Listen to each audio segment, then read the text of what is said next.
Where are we going today, you might be asking? Well, we are going to a place that celebrates America.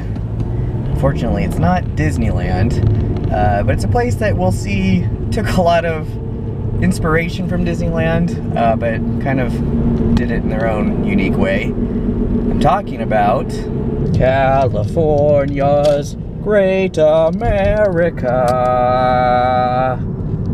Alright, but first we are taking a little bit of a pit stop, a real quick one. Now, across from me, over here, is a Marriott, as you can see. And you might be asking, why are you stopping at a Marriott? I mean, those are in a lot of places. Nothing unique about that.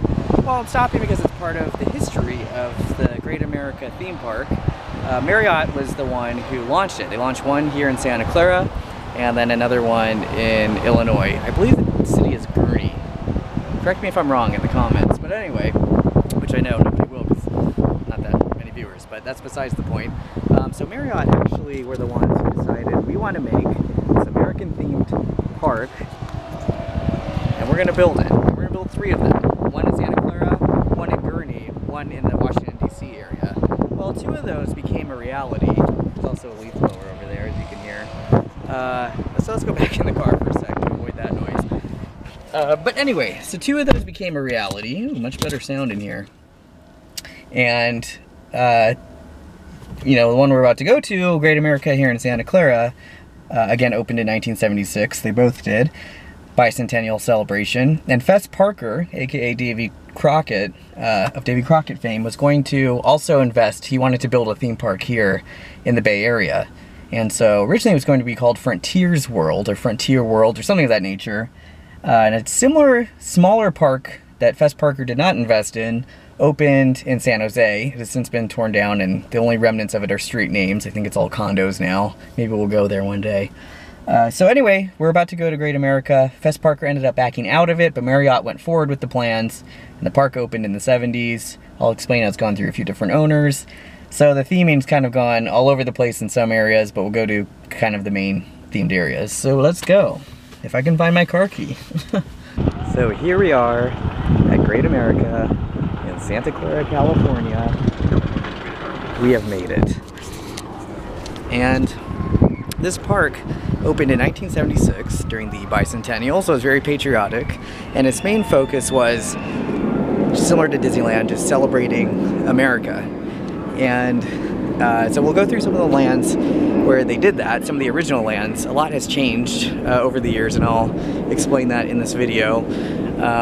But basically there have been a lot of owners, and now of course it's full of roller coasters and decently similar to Knott's Berry Farm. So we'll go in there and take a look and talk about it.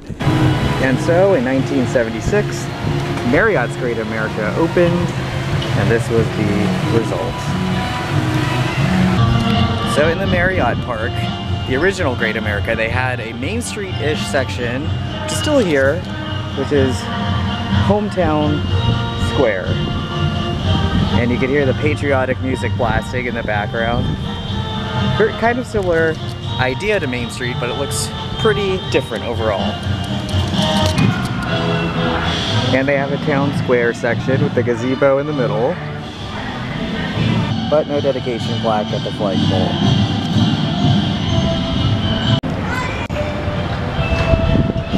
So they ended up creating Hometown Square, which was their version of a similar version of Main Street USA. It's all decked out, as you can see, for Halloween.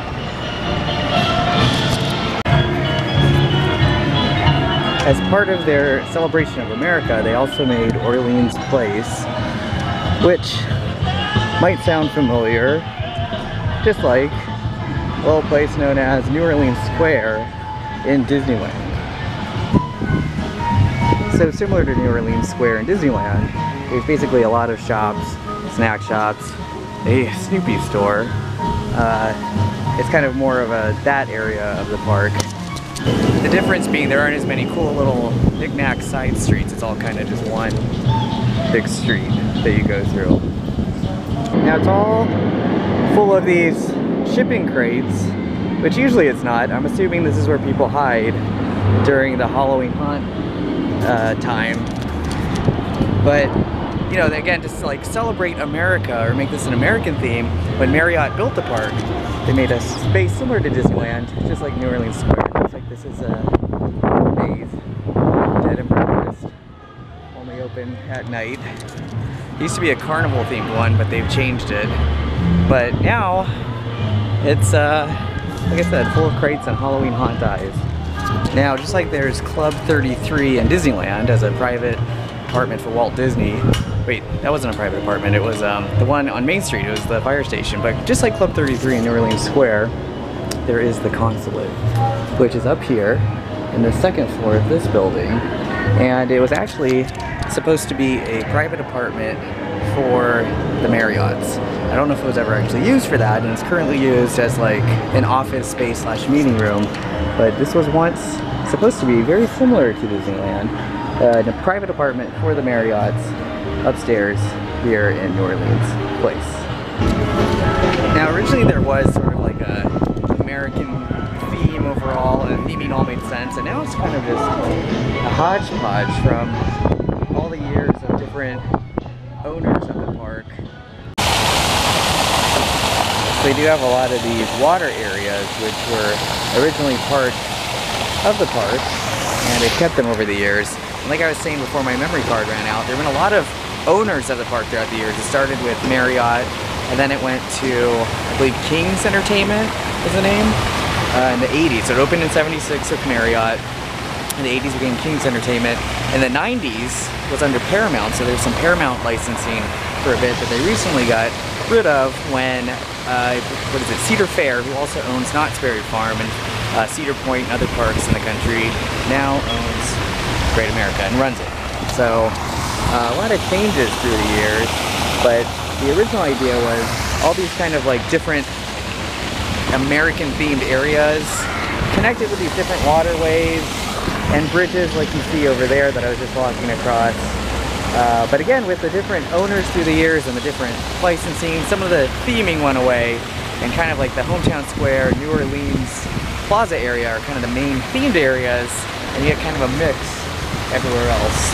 Eventually, hopefully we'll go on those sky buckets, because I really like those and they have a good view of the park. There were these types of bridges connecting the different types of lands, and so the waterways connected all the different lands, and again, it was more of like the American theme. So this area back here was originally supposed to be like a Yukon, Frontier, Alaska area, and it's now basically Planet Snoopy. You can see some elements of that in some of these old buildings, but it's almost like their version of Frontierland, just theming it a little differently. And again, with the bridge and water connecting the different areas together. But there really are no remnants of the Yukon area at all, other than some of these buildings, which again have been rethemed as Snoopy themed. So the majority of what was their Frontierland no longer is. So you can see elements of the old, kind of Old West themed Yukon area in what is now Planet Snoopy in some of these buildings we see here. So just some elements, and then mainly the kids area here. So off we go into the buckets, like I promised. There's barely anybody here, but good views of everything that's around. So these things always scare me a little bit, to be honest, because they're decently high up, as you can see over here. But again, it offers pretty good views of the park, including some behind the scenes areas. And it looks like nobody else is really on right now. So basically have this to myself. But again, you can see the different kind of areas from a view that you wouldn't normally.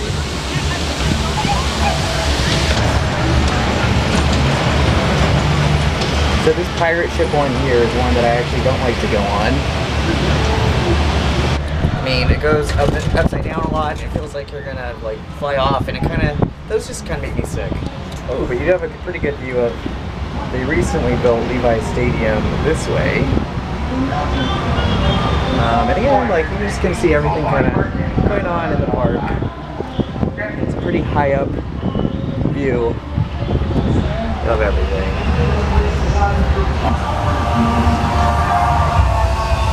Including this right here, which really hurts my head. So I don't really go on that one either. But thanks for coming along with me on these magical buckets.